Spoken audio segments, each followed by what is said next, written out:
He's gone from an afterthought to getting mentioned as a possibility to become the first overall pick in the 2023 NFL Draft. When this quarterback declared for the draft, most experts thought that was a terrible decision. A couple months later, and he's shooting up the draft boards, and the experts look like idiots. Dumb, stupid, brain-dead morons yet again. Who is Anthony Richardson? Is he really deserving of a top 10 pick? Where might he go? And what does his rise say about the NFL's obsession with tools over production? Today we're going balls deep into Anthony Richardson. Sorry, who just happens to be one of the most polarizing players in the 2023 draft.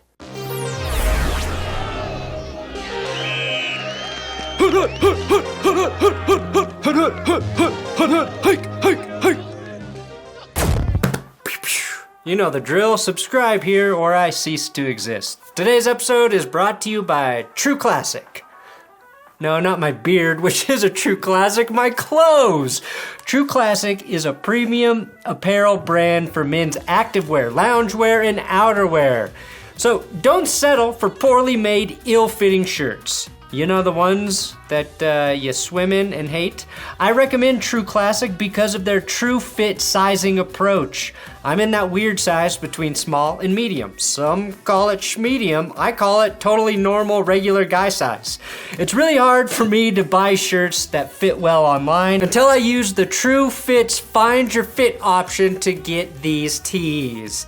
The shirts are soft, durable, and designed to hug you in the right places, which is great when you're feeling lonely. They offer numerous color combos and packs. I also grabbed a couple pairs of their jeans. These jeans are stretchy as hell and super comfortable. I swear you could do yoga in them. Hence the name Comfort Jeans. Now I've worn them every day this week and I will have a new pair for each day of the week soon.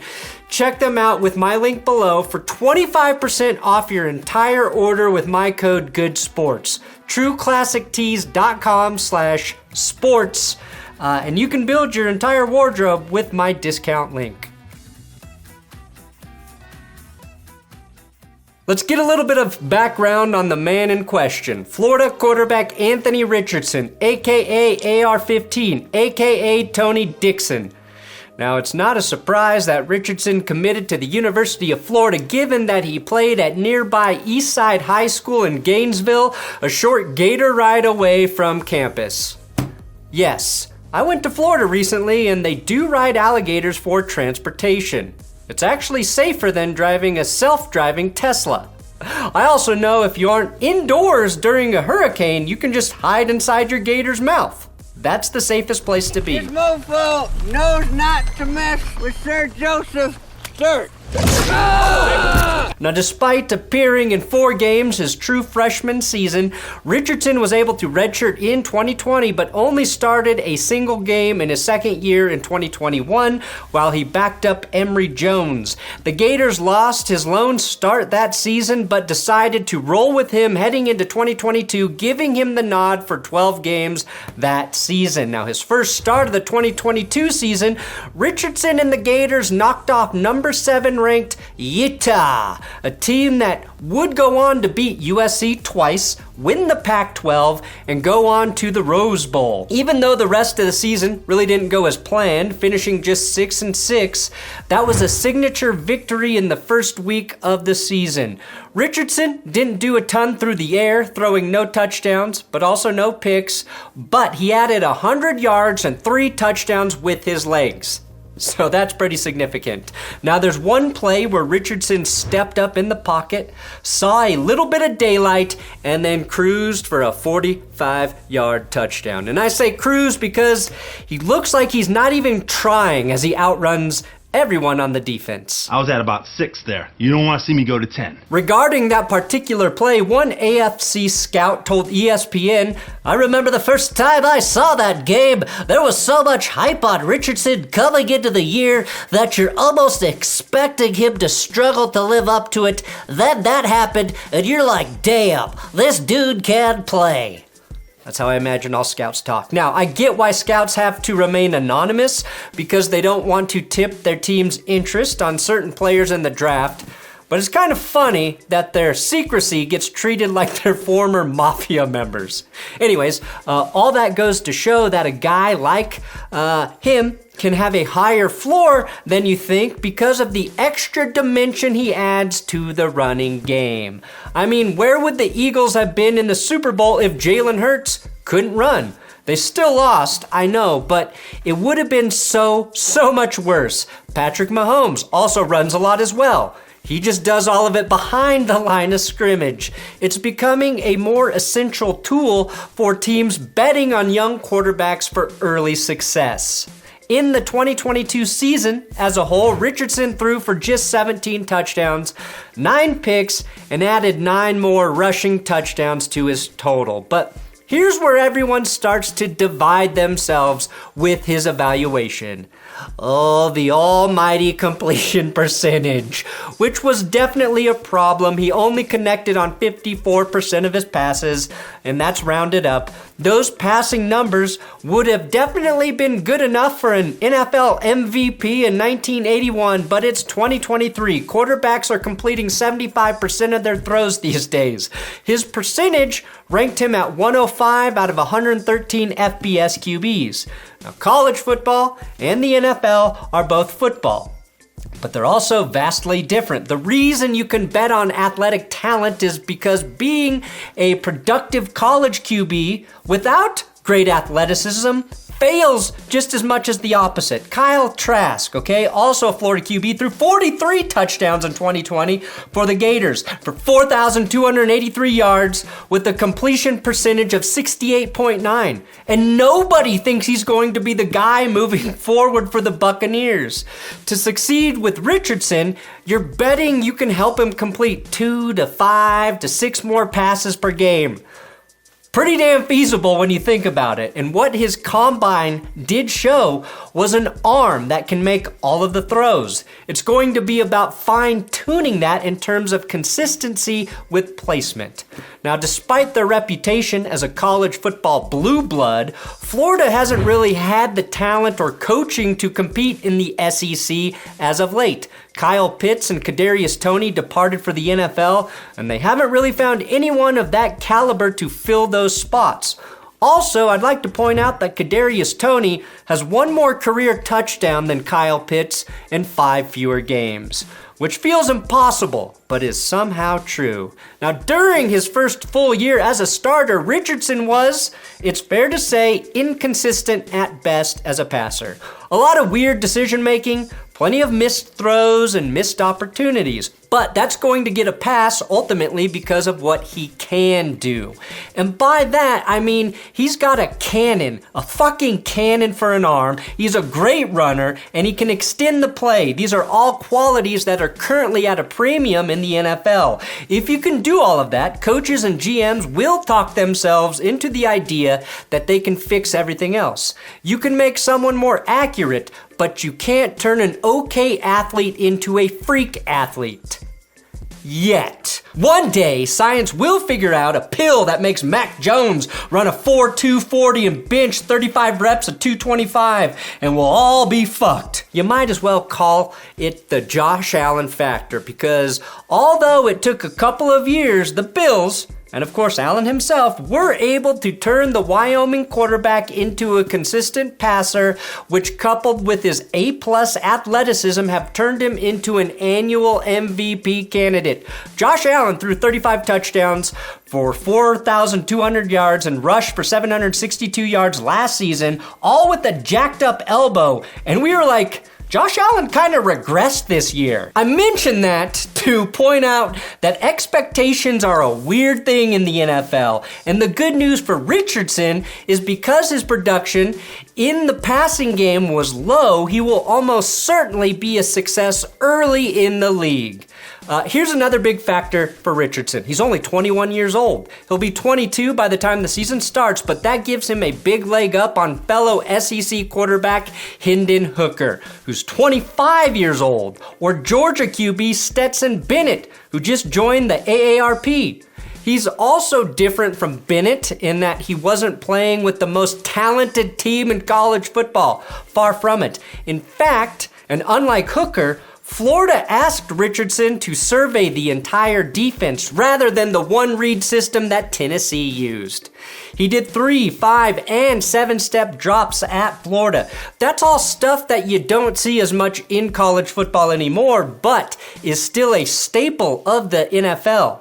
And it's not to say he's mastered the art of the NFL-style quarterbacking. He's just shown that he's willing and able to do it in flashes. And like recently highly drafted QBs Zach Wilson and Trey Lance, you can argue with essentially one season starting, he hasn't had the reps of other top quarterback prospects in the draft, and therefore he can improve the most. When he was head-to-head with Hooker and a vastly superior Tennessee squad, Richardson looked like a worthy competitor, combining for 4 total touchdowns while the Gators fell 38-33 to the Volunteers. And by the way, a hooker who's a volunteer? That's an oxymoron. They do not work pro bono. Trust me, they get in their money. The age or lack thereof is a reason to believe that he'll get better with enough coaching. It used to be that a lack of experience was a red flag, and it still kind of is, but if you have all of the tools, people will find a way to spin it into a selling point. So while quarterbacks like Bryce Young, CJ Stroud, and Will Levis have all remained firmly in the conversation for a top 5 or 10 pick as they were before the season even ended, Richardson has taken on a meteoric rise. In fact, the odds that Richardson will be the number 1 overall pick in the draft have jumped from 80-1 all the way to 6-1. Ultimately, I do not think that happens, but it underscores the way perception around Richardson and the way his stock has climbed so quickly. It feels like we're smart enough not to get too caught up in what we see at the NFL Combine, but Richardson's measurables and performance were such an outlier that it's absolutely going to get a team to pull the trigger. He's friggin' impressive. In Indy, Richardson posted a 40.5-inch vertical jump, a 10-foot 9-inch broad jump, a 4.44 40-yard dash. Those are otherworldly numbers for a quarterback. In fact, that's pretty fucking good for any skill player. You remember when everyone criticized Tyler Huntley for trying to go high with his quarterback sneak on the goal line and lost the game to the Bengals because he fumbled? Well, with those measurables, if Anthony Richardson did that exact same play, it actually would have been a touchback because he would have not just jumped over the line, but out of the back of the end zone and possibly into the stands. By all accounts, Richardson has also been crushing his team interviews, which is incredibly important, with ESPN's Matt Miller even going as far as singling him out as the best quarterback interview. Now, I think CJ Stroud was out of the running when he said the 2 quarterbacks that inspire him are Mike Vick and Deshaun Watson. Knowing that, I've actually heard some NFL scouts are worried that CJ Stroud might try and get a border collie to jerk him off during a walk at the dog park. Fair worry. Now, 2 years ago, everyone fell in love with Zach Wilson because he made some great throws at his pro day and was what some scouts referred to as the perfect shade of milk. Richardson's athleticism would make Zach Wilson look like a middle school JV quarterback. I mean, even more so than he already does. And now that we've covered the possibility that Richardson could go anywhere in the upper half of the first round, I want to figure out the best landing spot for Richardson. Personally, I think it's a foregone conclusion that Bryce Young and CJ Stroud and Will Levis go in the top 4 or 5 picks. For the sake of this exercise, let's just say the Panthers take CJ Stroud at pick 1. The Texans get Young and Levis goes to the Raiders at 7, where he too can get ruined by Josh McDaniels. And I do not think the Raiders make sense as a fit for Richardson. I wouldn't rule it out. I just do not want that for Anthony Richardson. I really don't want it for any. college quarterback. Now the Colts at 4 are in a very unique situation and could just have Anthony Richardson fall in their laps. I love the fit with Richardson and their new head coach Shane Steichen, who did wonders with Jalen Hurts and was with Justin Herbert before that, so he's worked with 2 very different NFL quarterbacks and had massive success with both of those guys. Specifically, the way he developed Jalen Hurts to me translates with what he could do with Anthony Richardson right away. And the Colts are in a spot where we could very well see picks 1, 2, and 3 all be quarterbacks, with the team leapfrogging them with the Cardinals to take probably Will Levis at 3, and then Anthony Richardson is just right there for Indy. My one concern with Indianapolis is they are not built to win right away, but they do have Gardner Minshew on the roster. He could start, which would give Richardson some time to develop. And if we know anything about Jalen Hurts, he played his best football when Gardner Minshew was on the roster. Do you think that's a coincidence? I don't. Minshew mania is infectious, and it spreads to everyone on the team. And there's no antibiotic that can get rid of it. You live with it. The Seahawks, though, make a ton of sense for Richardson, and they'll likely need to use the 5th pick to get it done. Now, some people think that the $105 million contract for Geno Smith means they won't do it. But I think that's more reason to take Richardson. There's no rush to start right away, given the Pro Bowl quarterback they have tied to their roster. And Geno's breakout season is still very much an outlier compared to the rest of his career. And hell, he's also 32 years old, so he's probably on the back 9 of his career anyway. Plus, we know that it's really a 1-year deal for Geno, possibly 2, depending how some things shake out with the incentives. But if Seattle wants to move on from Geno after 1 year, they can, certainly after 2, and that's the perfect time frame to start working with Richardson. And Seattle can do it, because on a couple different ends, last season proved that Pete Carroll deserves more credit for his work with quarterbacks, so we should probably trust him with a guy like Anthony Richardson. Carroll proved by signing Paxton Lynch and trading for Drew Lock that he believes he can fix literally anybody that the Broncos drafted. Now, more than that, even if he doesn't start right away, Richardson can make an impact right away and get 5 snaps a game, and then maybe 8 to 10 snaps, specifically in the red zone, where he can open up everything in the playbook. He can be the Baptist version of Taysom Hill for his first season. I don't even know if he's Baptist. I just know he's not Mormon.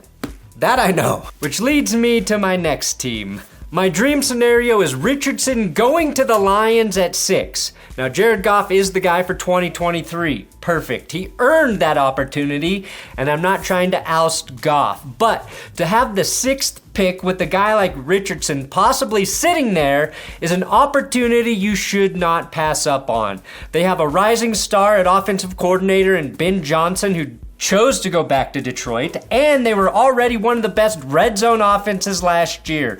Richardson can contribute right away while learning under Goff for a season, with the incredible upside of becoming the franchise guy starting as soon as 2024. In fact, the Detroit Lions are the only team I would feel 100% good about Richardson going to. Now, the ongoing drama that is the Ravens and the Lamar Jackson situation makes them a team currently built to make Richardson succeed immediately. Maybe they match an offer for Lamar if that becomes something that presents itself. But if they want to move on from Lamar Jackson, the Ravens would have to deal their first-round picks acquired in the Lamar trade to get to number 1. John Harbaugh has shown that he's willing to tailor his offense to a quarterback with blazing speed, and although their wide receiving core isn't spectacular, tight end Mark Andrews and a versatile rushing attack is the best security blanket a young QB can have. Plus, Pro Bowl QB Tyler Huntley should be able to hold down the fort at least for a bit while Richardson develops and gets up to speed. Wherever he goes, Richardson won't just be a guy holding a clipboard. His athleticism makes him a candidate to be a dangerous gadget player while he's still learning how to be a full-time quarterback. Think Lamar Jackson his rookie year, or even Tim Tebow, who I just did an extensive video about. Has anyone mentioned both he and Tebow wore the number 15 at Florida? I doubt it. Ultimately, I like Anthony Richardson. I wouldn't fault the team for using a top 10 pick on him as long as Bryce Young and CJ Stroud are no longer options. A big reason Lamar Jackson was able to succeed is because he went to a very good team in the Ravens. It's not that Richardson can't be as good of an option at number 1 or number 2 overall. It's just that I would prefer he go to a better, smarter organization, and those teams rarely end up at number 1 because, they're good. His elite athleticism gives him a higher floor than you might think, and if he gets the right coaching and becomes an average or above average passer, you've got a Jalen Hurts or Josh Allen situation where he could be a Pro Bowl QB by the time he's in his 3rd year in the league, and as long as his coach isn't Josh McDoofus, possibly on a Super Bowl run. Thanks for watching That's Good Sports. Please subscribe here on YouTube. I appreciate all of you guys watching the Balls Deep episodes here on my channel. We've got a lot of videos about players and seasons, and we're going to keep cranking them out as long as you keep liking them, sharing them, and watching them.